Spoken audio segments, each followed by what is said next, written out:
भरतपुर के महाराजा सूरजमल ने 264 साल पहले 12 जून के दिन ही आगरा किला पर अधिकार किया था। 40 दिन की घेराबंदी के साथ ही साम दाम दंड और भेद से जाट सेना ने आगरा किला पर अपनी विजय पताका फहराई थी, जिससे मुगलिया सल्तनत की नींव हिल गई थी। 12 जून को जाट समाज आगरा विजय दिवस मनाता है। योगी सरकार की ओर से पहली बार आगरा किला में आगरा विजय दिवस का कार्यक्रम आयोजित किया जा रहा है, जिसमें महाराजा सूरजमल की शौर्य गाथा गूंजेगी। आइए जानते हैं आगरा किला पर महाराजा सूरजमल के अधिकार की पूरी कहानी वरिष्ठ इतिहासकार राजकिशोर राजे की जुबानी। जब भरतपुर में जाट शासन स्थापित हो गया और सूरजमल ने अपनी शक्ति बढ़ा ली, तो उसके बाद उसने आसपास के शहरों को जीतना शुरू किया। अलीगढ़ जीत लिया था।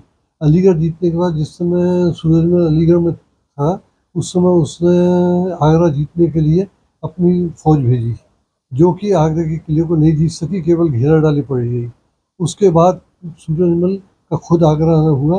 आगरा आने के बाद सूरजमल ने जो किले के जो सैनिक थे, जो रक्षक थे, उनके परिवारीजन जो शहर में रहते थे, उनको बंदी बना लिया और उनको धमकी दी कि गंभीर परिणाम होंगे, वरना किला सुपुर्द कर दो।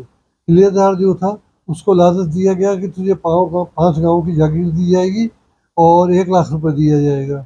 इस तरह से वो भी तैयार हो गया आत्मसमर्पण करने के लिए और किला सूरजमल के हवाले कर दिया गया। आगरा किला पर अधिकार से महाराजा सूरजमल का खजाना भर गया था। मुगलिया खजाने से उन्हें 50 लाख रुपए नगद मिले थे।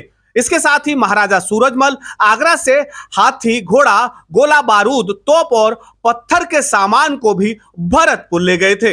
अधिकार करने के बाद इन्होंने एक काम ये किया कि ताजमहल पर जो चांदी के दरवाजे लगे हुए थे, वो उतार लिए और किले से जो बहुमूल्य कलाकृतियाँ थी और स्तंभ थे, बड़े बड़े पत्थर की चीज़ें थी, वो ले गए। उससे ज़्यादातर उनका इस्तेमाल डीग के महल बनाने में हुआ है।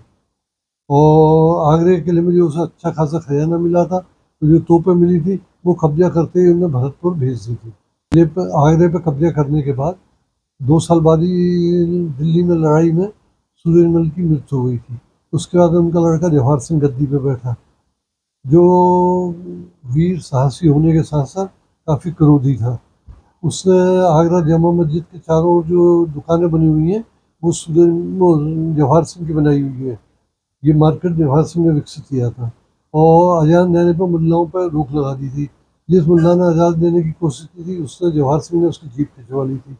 बाद में किले में जवाहर सिंह को उसके ही एक सेवक ने, उसके ही एक नौकर ने मार डाला था। आगरा किला में उसका मर्डर हो गया था।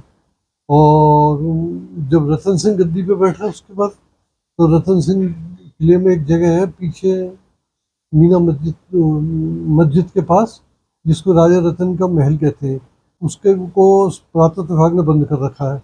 आगरा किला पर अधिकार के बाद जाट राजाओं ने यहाँ कई निर्माण कार्य कराए।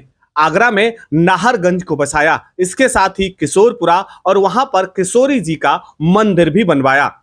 आगरा में जाटों का और भी योगदान है। नाहरगंज है, ये जाट सूरजमल के लड़के के नाम पे है। किशोरपुरा रानी किशोरी देवी के नाम पे है। किशोरी देवी वो प्रतिभाशाली रानी थी सूरजमल की, जिसने कई बार जाट साम्राज्य को डूबने से बचाया था और उसका मंदिर भी बना हुआ है किशोरपुरा में।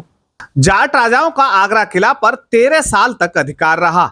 इस दौरान जाट राजाओं ने ताजमहल को अपनी घुड़साल बनाया और वहां पर भूसा भर दिया था। Bureau report Shambir Singh, ETV Bharat, Agra.